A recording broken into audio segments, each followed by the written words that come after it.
அடுத்தது ஏற்கனவே தண்ணி பற்றி சொன்னேன். சாப்பிடும்போது உணவில் சாப்பிட்றதுக்கு அரை மணி நேரம் முன்னாடி வரைக்கும் எவ்வளோ வேணாலும் தண்ணி குடிக்கலாம். சாப்பிட்டு அரை மணி நேரம் வரைக்கும் தண்ணி குடிக்கக்கூடாது. சாப்பிடும்போது ஒரு டம்ளர் தண்ணிக்கு மேலே உங்கள்கிட்ட இருக்கக்கூடாது. அந்த தண்ணி எதுக்குன்னா, ஒரு விக்கல் எடுத்தது, ஒரு காரம் அடித்தது, ஒரு மிளகா கடிச்சிட்டோம், அந்த நேரத்துக்கு அந்த காரத்தை போக்குறதுக்கு தான் அந்த தண்ணி. இப்படி தான் அந்த உணவு பழக்கம் இருந்தால் தொப்பை வராது.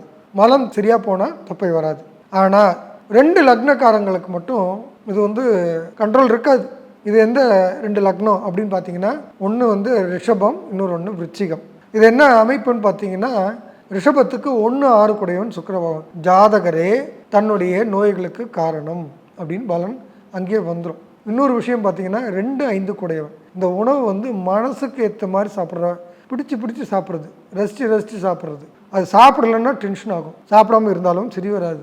இப்படின்னு உணவு கட்டுப்பாடை இழக்கக்கூடிய சந்தர்ப்பம் இந்த 2 ராசிகளுக்கு இருக்கும். பொதுவாக தொப்பை இல்லாதவங்க கூட இந்த லக்னம் போகும்போது தொப்பை போட்டுருவாங்க. அதனால் இந்த இடத்துல அந்த 2-5 குடைய புதனோ அல்லது இதே மாதிரி விருச்சிகத்துக்கு பார்த்தீங்கன்னா 1 காரக்குடையவன் சுக்கிரனாக இருக்கார். நோய்களுக்கு ஜாதகரே காரணம், ஜாதகரோட சிந்தனையே காரணம். ரொம்ப டென்ஷனாக சிந்திச்சுக்கிட்டு இருந்தாலே அந்த டென்ஷனில் யாரையாவது கடிக்கணும், திட்டணும், கோபத்தை காட்டணும்.